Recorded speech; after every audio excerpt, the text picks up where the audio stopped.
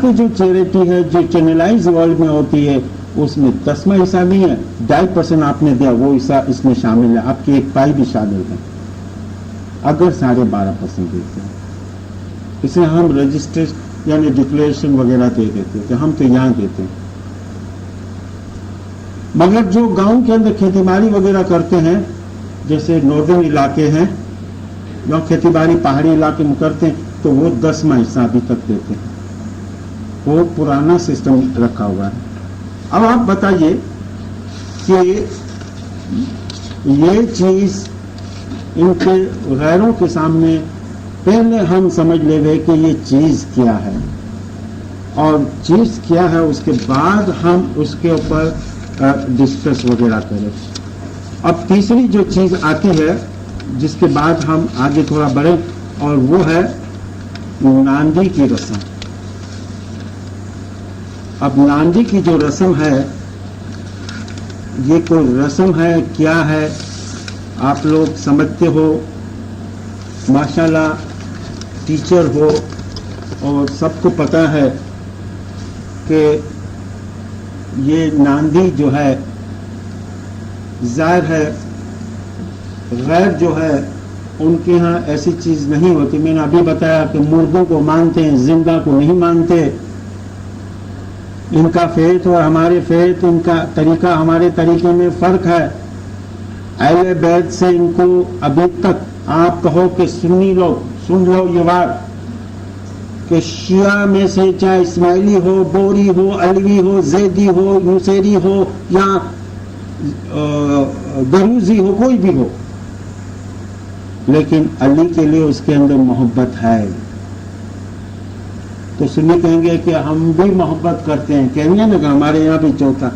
تو ان کو کہو کہ تم ضرور کہہ سکتے ہو لیکن محبت نہیں کرتے، ریگارڈ کرتے ہو.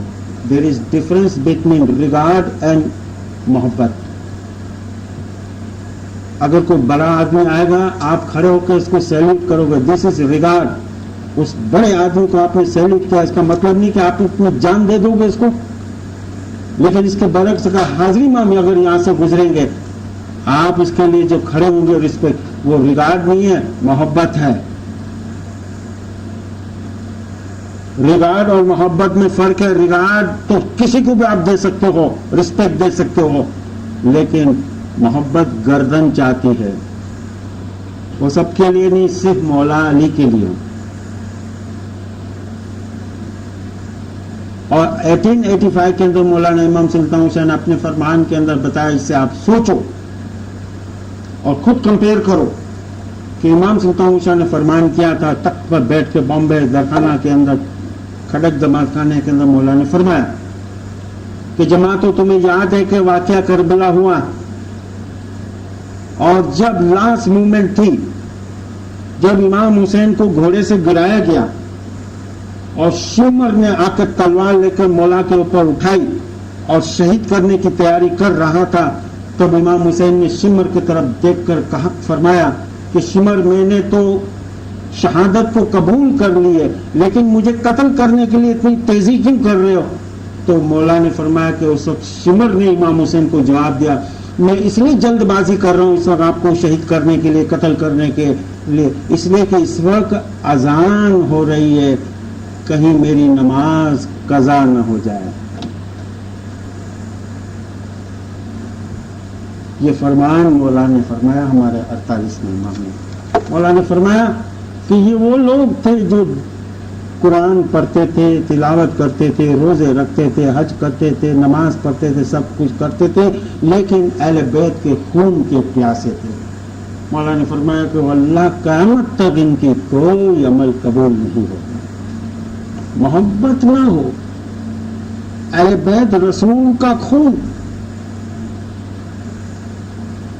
رسول کے خون کو چھوڑ کر 2 سال تک ابو حنیفہ نے امام محمد باقر کے پاس تعلیم لی لیکن باہر جا کے طریقہ اپنایا اور حنفی فرقہ بنایا، سنیوں کا حنفی فرقہ.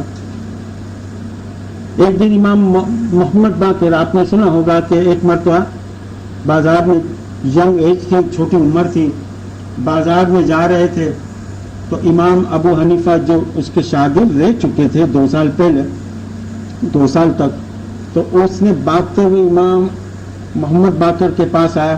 تو اس وقت امام محمد باقر کے پاس لکڑی تھی، لکڑی کے سہارے آہستہ آہستہ چلتے تھے. تو پوچھا کہ یا مولا آپ ماشاءاللہ جوان ہو، آج آپ کو لکڑی کی کیا ضرورت پڑی؟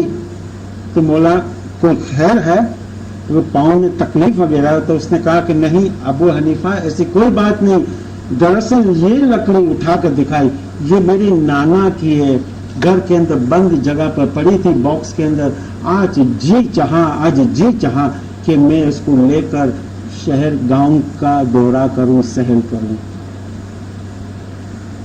آپ کے نانا کی لکڑی یعنی رسول اللہ کی لکڑی ہے. امام کے ہاتھ سے کھینچ لی اور اس کو چومنے لگا، آنکھوں پہ لگایا، پیشانی پہ لگایا.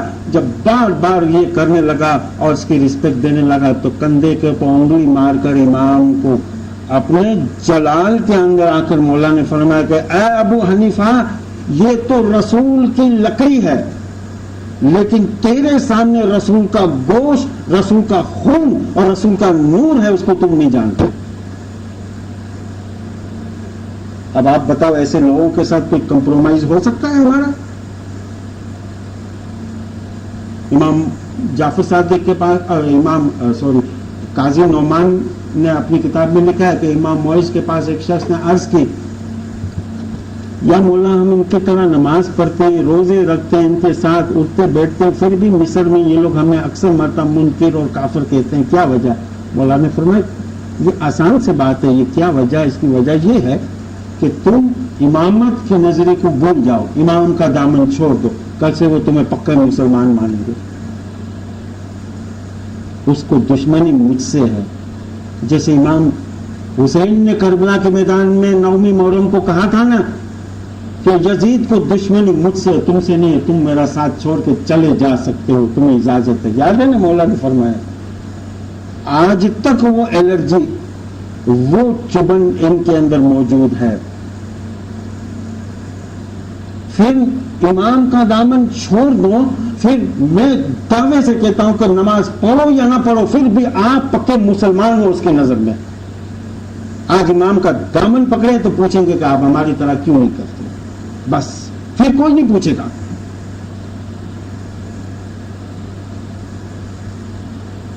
تو پیر نے ہمیں یہ تعلیم دی کہ ایک فکر منیور تمہاری سے ہم مانس روپ ساتھ،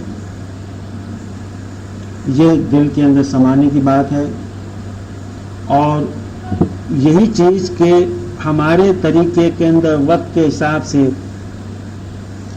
49 میں ہمارے امام تھے امام شاہ خلیل اللہ اول، انہوں نے اپنے دور میں ایک وکیل کو ہندوستان میں بھیجا تھا، پیر دادو کو، اور وہ کچھ اور کچھ حصہ کاٹھیاوڑ، لیکن سندھ کے اندر اگرچہ ان کے ساتھ بڑی زیادتی ہوئی، وہاں کا مقامی محمد سمرو نے بڑا اس کے ساتھ ظلم کیا، ان کے بھائیوں کو شہید کیا، بجھ چلے گئے. لیکن خاص پیغام لے کر آئے تھے، اور پیر صدرالدین سے لے کر امام شاہ یعنی امام اسلام شاہ سے لے کر امام شاہ خلیل اللہ تک جو پیر نے جو رائز کی تھی، جو سیریمنی یا دعا وغیرہ یا بنا، اس میں کافی کرٹیل کیا، چینجز کی تھی. اور پھر اس میں سے ایک چیز ہمیں پرانی کتابوں سے ملتا ہے کہ ناندی رائز کی تھی. اگرچہ اس کے پہلے پیروں کی یہ ہدایت تھی کہ جو تمہیں پیاری چیز لگے وہ مولا کے نام دے دو، الگ الگ ہدایتیں تھی، لیکن سسٹم ابھی تک نہیں تھا. اور یہ ناندی رائج ہوئی کہ جماعت خانے کے اندر لے آؤ، اور پھر چاہے روحانی کی ہو، چاہے مولا کو راضی کرنے کے لیے یا کوئی بھی ریزن سے ہو، یہ ناندی کسی بھی نظریے سے یہ رائج کی گئی تھی اس وقت. اب یہ نظریہ آپ کو ہو کہ